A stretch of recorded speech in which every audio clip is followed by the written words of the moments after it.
In today's brief, we'll talk about what ATACMS mean for Russia, and did Ukraine cross the Dnipro?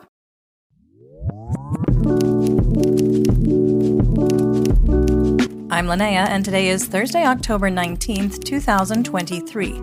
You're listening to the Ukraine War Brief podcast, where we bring you up to speed on the war in Ukraine in about 20 minutes or less. Let's get started with the news from the front. The General Staff of the Armed Forces of Ukraine, or GSAFU, reported that Russian losses on Tuesday included 2 tanks, 15 armored combat vehicles, or ACVs, 8 artillery systems, a fixed-wing aircraft, 6 helicopters, 10 unmanned aerial vehicles, called UAVs or drones, and 620 personnel. Russian losses on Wednesday included 11 tanks, 17 ACVs, 39 artillery systems, 4 multiple launch rocket systems, or MLRS, an anti-aircraft system, an aircraft, 17 UAVs, and 630 personnel. Ukrainian Special Operations stated that the ATACMS strikes at the Russian airfields in occupied Berdyansk and Luhansk on Tuesday destroyed 9 Russian helicopters of various models, other unspecified special equipment, an anti-aircraft missile launcher and an ammunition warehouse, and damaged runway infrastructure. It's important to note that the Special Ops report differs from the GSAFU report. Remember, they said 6 helicopters, but we have no way to verify those equipment losses. The Institute for the Study of War, or ISW, assessed that Ukrainian ATACMS strikes on operationally significant Russian airfields in occupied Ukraine will likely prompt Russian command to disperse aviation assets and move some aircraft to airfields further from the front line. It's what they've done in the past when Ukraine has used a new weapon with a greater range. This will result in slower response times for Russian airstrikes. The Russian armed forces have consistently shown it's possible to adapt to new Ukrainian strike capabilities, but it always seems to take Russia suffering losses from a Ukrainian attack Russian commanders probably should have seen coming and prepared for. According to the ISW, ATACMS pose a significant threat to Russian ammunition depots in rear areas and will likely force Russian command to choose between fortifying existing depots or further dispersing ammunition storage throughout the occupied territories. In the Eastern Theater of Operations, the UK Defence Intelligence report on the 18th stated that increased shelling and attacks by specific Russian armies indicate that Russia is amplifying its military activities in the Kupiansk-Liman direction in Kharkiv and Donetsk oblasts, but has been largely unsuccessful so far. According to the report, quote, "It is highly likely that this activity is part of an ongoing Russian offensive being conducted on multiple axes in eastern Ukraine. The objective of Russian ground forces on the Kupiansk-Liman axis is probably to advance west to the Oskil River to create a buffer zone around Luhansk Oblast. However, Ukrainian forces retain a significant defensive presence on this axis, and it is highly unlikely Russian ground forces will achieve a major operational breakthrough." End quote. According to the ISW, geolocated footage posted on October 16th indicated that Ukrainian forces have advanced northwest of Zaliznyansk, 9 kilometers northwest of Bakhmut in Donetsk Oblast. In the Southern Theater of Operations, the GSAFU reported that Ukrainian forces continued counteroffensive actions in the Tokmak direction in western Zaporizhia Oblast and had partial success west of Verbove. The ISW reported on the 18th that Russian sources have expressed significant concern about ongoing Ukrainian activity on the occupied east bank of the Dnipro River in Kherson Oblast, claiming that likely company-sized elements of 2 Ukrainian Marine brigades conducted an assault in an effort to expand a bridgehead, framing the activity as potentially part of a larger Ukrainian operation. It's important to note that the ISW report relies heavily on information provided by Russian mill bloggers without direct confirmation from Ukrainian sources. Having said that, the level of hysteria could be indicative of Russian insecurities about their ability to hold the region should Ukraine attack in earnest. The Russian Ministry of Defense, or MOD, claimed that Russian forces stopped 4 Ukrainian sabotage and reconnaissance groups near Pidstepne and Poima, northeast of occupied Oleshki, And the GSAFU update this morning reported Russian airstrikes against the village of Pishchanivka, which is on the east bank of the Dnipro near Poima, which does provide at least an indirect confirmation of some of those Russian reports. In the Black Sea, the Center for Transport Strategies reported that 3 more cargo ships departed from Odessa on October 17th via the temporary Black Sea shipping corridor. So far, 33 vessels have used the humanitarian corridor to get to ports in Odessa, and 24 vessels have successfully left from those ports, including a few that had been stuck in port since the full-scale invasion began in February 2022. In the temporarily occupied territories, Russian forces appear to be preparing to defend occupied Kyiv, also called Crimea, according to ATACMS, a Ukrainian Kyiv Tatar partisan movement. As Russia grows more and more uncertain about its ability to retain control of Kherson and Zaporizhia oblasts, Russian troops are deploying significant resources to Jankoy on the northern part of the peninsula. A spokesperson for ATACMS stated, quote, "We continue operating in Jankoy despite the intensified FSB counterintelligence regime. ATACMS will do everything possible so that as little Russian equipment and military reach the front." End quote.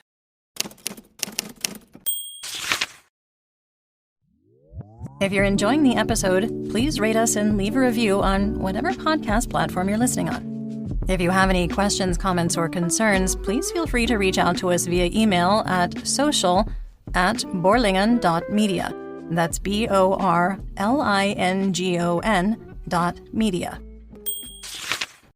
On the home front, the death toll from the Russian missile strike on an apartment block in the city of Zaporizhia has risen to 5 as emergency services personnel recovered the bodies of 3 people who had been reported missing. 5 people were taken to the hospital with injuries following the attack.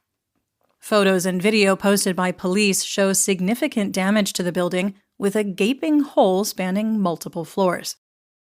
Ukrainian President Volodymyr Zelensky met with Penny Pritzker, the United States Special Representative for Ukraine's economic recovery, on October 16th in Kyiv, and discussed financial assistance for Ukraine in the next year, repairing and rebuilding damaged infrastructure, and using frozen Russian assets to help pay for reconstruction efforts.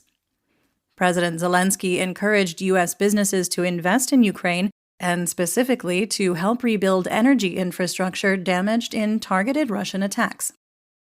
The U.S. will be providing Ukraine with almost $700 million in financial aid to be used to improve Ukrainian railways, ports, border checkpoints, and other transportation and logistics infrastructure, according to Ukrainian Infrastructure Minister Oleksandr Kubrakov, who added that his own discussions with Pritzker had touched on preparing for Russian attacks on energy infrastructure this winter, modernizing water and sewage systems, demining, and developing agriculture.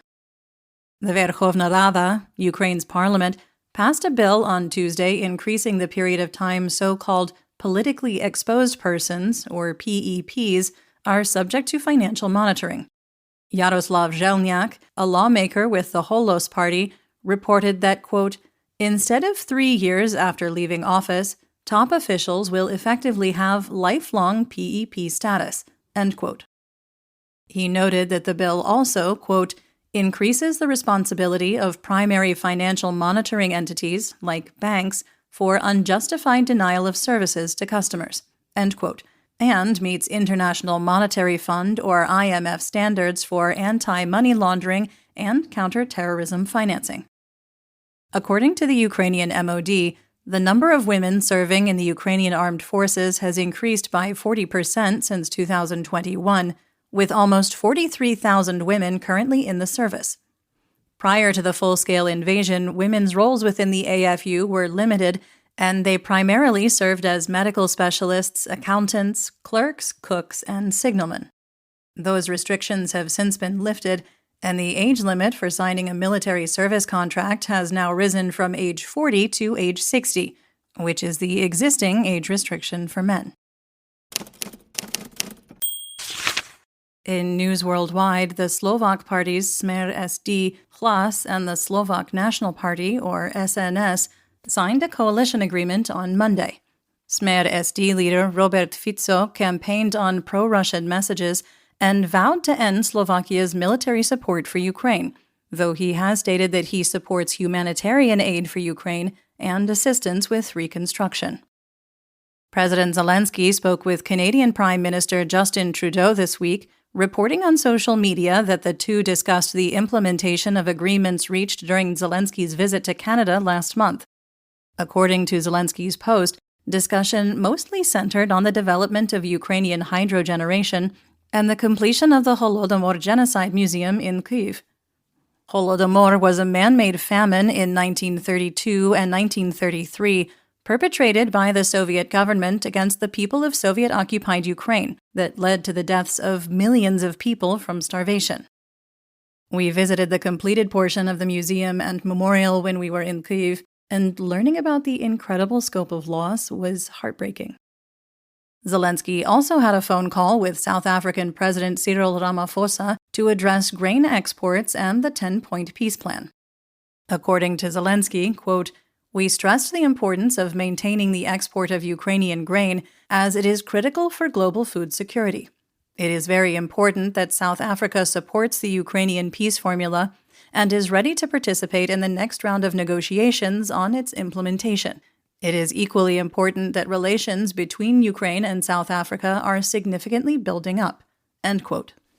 Quick reminder that South Africa is part of BRICS, a bloc of burgeoning economies including Brazil, Russia, India, China, and South Africa. There was drama over the summer when Ramaphosa informed Russia that the International Criminal Court, or ICC's, warrant for Russian president/dictator Vladimir Putin's arrest would be honored, and Putin detained should he attend the BRICS summit in Johannesburg in person. Putin ended up attending the summit remotely. Let's talk military tech.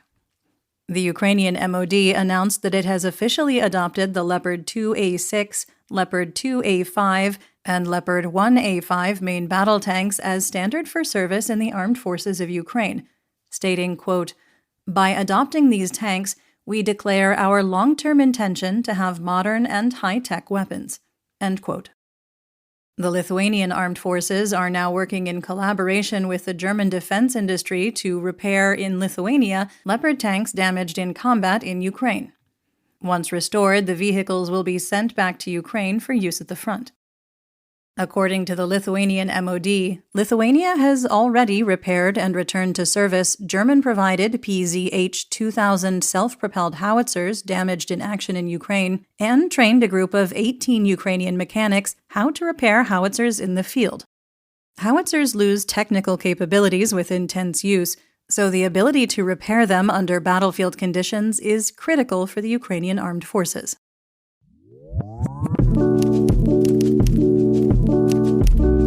That's the brief for today. Remember to check your sources and don't fall for propaganda. Join us on YouTube and TikTok for more Ukraine content and live news reports. And if you haven't already, please consider subscribing to our work on Substack. We'll be back tomorrow with more updates. Until then, stay safe, everyone. Do pobачення.